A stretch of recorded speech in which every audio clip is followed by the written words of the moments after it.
Assalamualaikum warahmatullahi wabarakatuh. Perkenalkan, nama saya Wahyu Lamyulat, kelas 12 IPS 1. Akan presentasikan bab 3 tentang sistem dan struktur politik Indonesia masa demokrasi terpimpin pada tahun 1959 sampai 1965.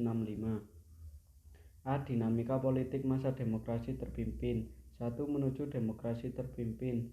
2. Peta kekuatan politik nasional. 3. Pembebasan Irian Barat. 4. Konfrontasi terhadap Malaysia. 1. Menuju demokrasi terpimpin. Kehidupan sosial politik Indonesia pada masa demokrasi liberal 1950 hingga 1959 belum pernah mencapai kestabilan secara nasional. Kabinet yang silih berganti membuat program kerja kabinet tidak dapat dijalankan sebagai mestinya. Partai-partai politik saling bersaingan dan saling menjatuhkan, mereka lebih mengutamakan kepentingan kelompok masing-masing. Di sisi lain, Dewan Konstituante yang dibentuk melalui pemilihan umum 1955 tidak berhasil menyelesaikan tugasnya menyusun UUD baru bagi Republik Indonesia.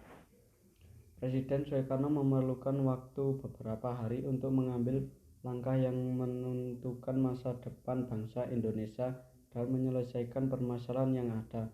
Pada tanggal 3 Juli 1959, Presiden Soekarno memanggil Ketua DPR M.R. Sartono, Perdana Menteri I.R. Juanda, para menteri, pimpinan TNI, dan anggota Dewan Nasional Ruslan Abdul Ghani dan Muhyamin, serta Ketua Mahkamah Agung M.R.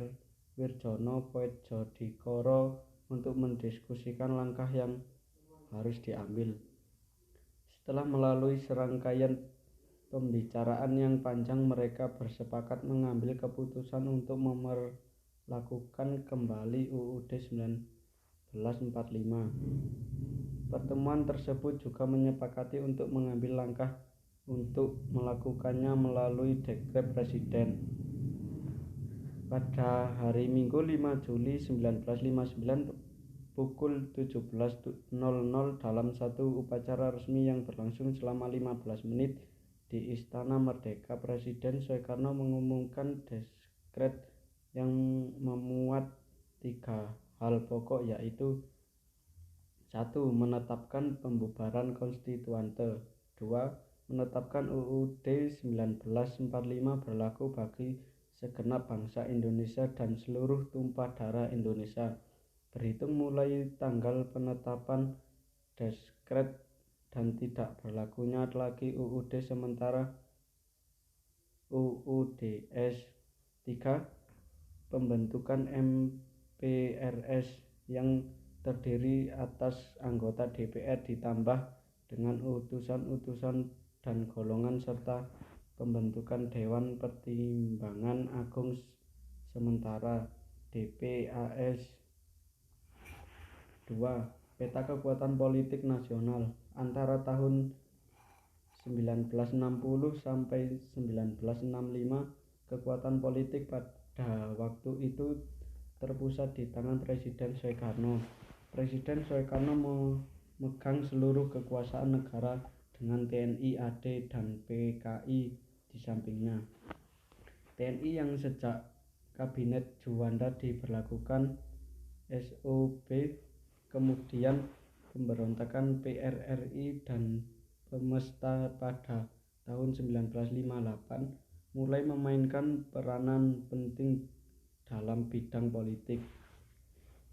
Dihidupkannya untuk UUD 1945 merupakan usulan dari TNI dan didukung penuh dalam pelaksanaannya. Menggugatnya pengaruh TNI AD membuat Presiden Soekarno berusaha menegah pengaruh TNI AD, terutama Nasution, dengan 2 taktik, yaitu Soekarno berusaha mendapat dukungan partai-partai politik yang berpusat di Jawa, terutama PKI, dan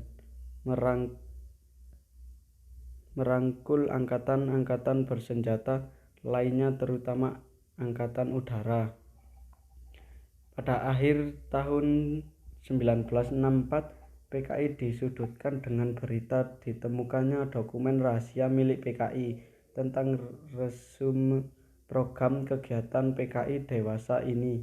Dokumen tersebut menyebutkan bahwa PKI akan melancarkan perebutan kekuasaan, namun pimpinan PKI Aidit menyangkal dengan berbagai cara dan menyebutkan sebagai dokumen palsu. Peristiwa ini menjadi isu politik besar pada tahun 1964, namun hal ini diselesaikan Presiden Soekarno dengan mengumpulkan para pimpinan partai dan membuat kesepakatan untuk menyelesaikan permasalahan di antara unsur-unsur di dalam negeri diselesaikan secara musyawarah karena sedang menjalankan konfrontasi dengan Malaysia. Kesepakatan tokoh-tokoh partai politik ini dikenal sebagai Deklarasi Bogor.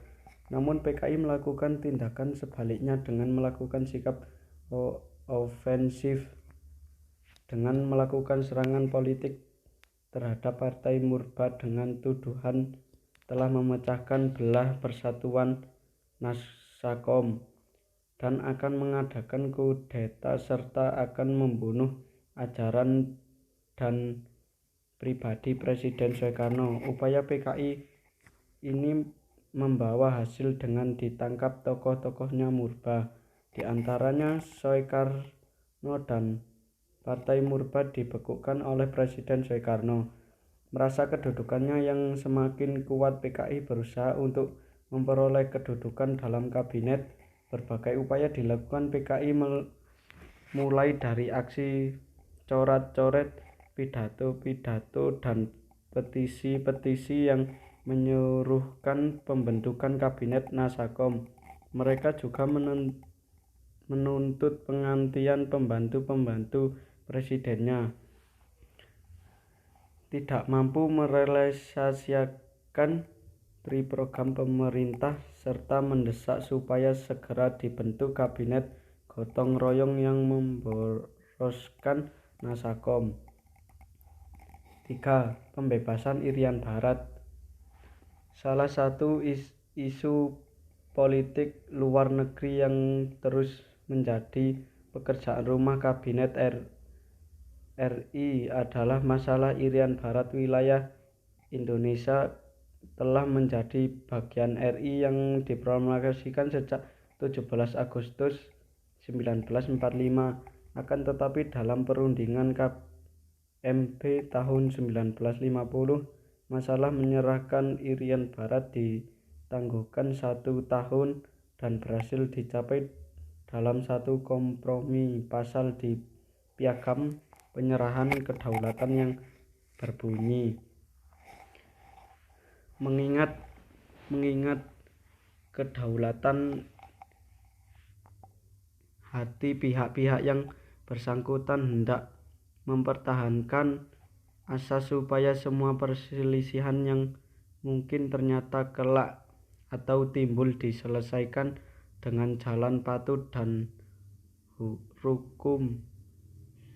Maka status akur Irian Neuguinen tetap berlaku, seraya ditentukan bahwa dalam waktu setahun sesudah tanggal penyerahan kedaulatan kepada Republik Indonesia, masalah kedaulatan Irian akan diselesaikan dengan perundingan antara Republik Indonesia Serikat dan Kerajaan Nederland. Piagam Penyerahan Kedaulatan dalam Noto Soedarjo, dokumen-dokumen komprensi media bundar sebelum, sesudah, dan pembubarannya. Pustaka Endang 1956. Upaya yang dilakukan sesuai dengan Piagam Penyerahan Kedaulatan adalah melalui konferensi Uni yang dilakukan secara bergilir di Jakarta, di Belanda. Namun upaya menyelesaikan secara bilateral ini telah mengalami kegagalan dan pemerintahan kita mengajukan permasalahan ini sedang Majelis Umum PBB. Namun upaya-upaya diplomasikan yang dilakukan di forum PBB terus mengalami kegagalan. Indonesia pun kemudian mengambil jalan proklamasi aktif dan efektif yang puncaknya dilakukannya Konferensi Asia Afrika. Langkah ini cukup efektif dalam menggalang kekuatan untuk menyokong perjuangan diplomasi Indonesia di tingkah nasional yang memaksa Belanda memerlukan sikapnya dan mau berundingan bilateral untuk menyelesaikan permasalahan dan Irian. Presiden Soekarno dalam pidatonya tanggal 30 September 1960 di depan sidang Majelis Umum PBB menegaskan kembali sikapnya tentang upaya mengembalikan Irian Barat ke pengakuan RI. Dalam pidato yang berjudul Membangun Dunia Kembali, Soekarno menegaskan bahwa pidato Presiden Soekarno itu membawa dampak kepada dibuka kembalinya pendebatan Irian Barat di PBB. Salah satu upaya merebut kembali Irian Barat dengan diproklamasikan dan difrontasikan politik dan ekonomi tidak berhasil, maka pemerintah RI menempuh cara lain melalui jalur konfrontasi militer. Perebutan kembali Irian Barat merupakan suatu tuntutan konstitusi sesuai dengan cita-cita kemerdekaan Indonesia 17 Agustus 1945. Oleh karena itu, segala upaya telah dilakukan dan didukung oleh semua kalangan, baik kalangan politisi maupun militer, dalam rangka memperjuangkan pembebasan Irian Barat. Presiden Soekarno pada tanggal 19 Desember 1961 di depan rapat raksasa di Yogyakarta mengeluarkan suatu komando untuk berkonfrontasi secara militer dengan Belanda yang disebut dengan Trikomando Rakyat Trikora. Isi dari Trikora tersebut adalah: 1. Gagalkan pembentukan negara boneka Papua pembuatan Belanda. 2. Kibarkan sang merah putih di Irian Barat. 3. Bersiaplah untuk mobilisasi umum guna mempertahankan. 3. Bersiaplah mobilisasi untuk guna mempertahankan kemerdekaan dan kesatuan tanah air dan bangsa. Dengan deklarasinya Trikora memulailah konfrontasi total terhadap Belanda di Papua. Langkah pertama yang dilakukan oleh Presiden Soekarno mengeluarkan keputusan Presiden nomor 1 tahun 1962 tertanggal 2 Januari 1962 tentang pembentukan Komando Mandala Penebasan Irian Barat di bawah Komando Mayor Jenderal Soeharto. 4. Konfrontasi terhadap Malaysia. Masalah Malaysia merupakan isu yang menguntungkan PKI untuk mendapat tempat dalam kalangan pimpinan negara. Masalah ini berawal dari munculnya keinginan Tengku Abdul Rahman dari Persekutuan Tanah Melayu dan Lee Kuan Yew dari Republik Singapura untuk menyatukan kedua negara tersebut menjadi Federasi Malaysia. Rencana pembentukan Federasi Malaysia dapat tentangan dari Filipina dan Indonesia. Filipina menentang karena memiliki keinginan atas wilayah Sabah di Kalimantan Utara. Filipina menganggap bahwa wilayah Sabah secara historis dan milik Sultan Sulu. Untuk meredakan ketegangan di antara tiga negara tersebut, kemudian ditiadakan Konfederasi Maphilindo, Malaysia, Filipina, dan Indonesia. Di Filipina pada tanggal 31 Juli 5 Agustus 1963, hasil pertemuan puncak itu memberikan kesan bahwa ketiga kepala pemerintahan berusaha mengadakan penyelesaian secara damai dan baik-baik mengenai rencana pembentukan Federasi Malaysia yang menjadi sumber sengketa. Konferensi Marlindo menghasilkan 3 dokumen penting, yaitu Deklarasi Manila, Persetujuan Manila, dan Komunis Bersama. Inti pokok dan 3 dokumen tersebut adalah Indonesia dan Filipina menyambut baik pembentukan Federasi Malaysia jika rakyat Kalimantan Utara menyetujui hal itu. Upaya lain adalah melakukan pertemuan Menteri Luar Negeri Indonesia, Malaysia, dan Filipina di Bangkok. Namun pertemuan Bangkok yang dilakukan sampai 2 kali tidak menghasilkan satu keputusan yang positif, sehingga diproklamasi mengalami kemacetan. Di tengah kemacetan proklamasi itu pada 3 Mei 1964, Presiden Soekarno mengucapkan Dwi Komando Rakyat Dwi Kora dihadapkan apel besar sukarelawan. Untuk menjalankan konfrontasi Dwi, Presiden Soekarno membentuk Komando Siaga dengan Marshal Madya Omar Dhani sebagai panglimanya. Walaupun pemerintah Indonesia telah memutuskan melakukan konfrontasi secara total, namun upaya penyelesaian diproklamasi terus melakukan. Presiden RI menghadiri pertemuan puncak di Tokyo pada tanggal 20 Juni 1964. Di tengah berlangsungnya konfrontasi, Indonesia-Malaysia dicalonkan menjadi anggota tidak tetap Dewan Keamanan PBB. Kondisi ini mendorong pemerintah Indonesia mengambil sikap menolak percalonan Malaysia sebagai anggota tidak tetap Dewan Keamanan PBB. Sikap Indonesia langsung disampaikan Presiden Soekarno pada pidatonya pada tanggal 31 Desember 1964. Presiden Soekarno menegaskan bahwa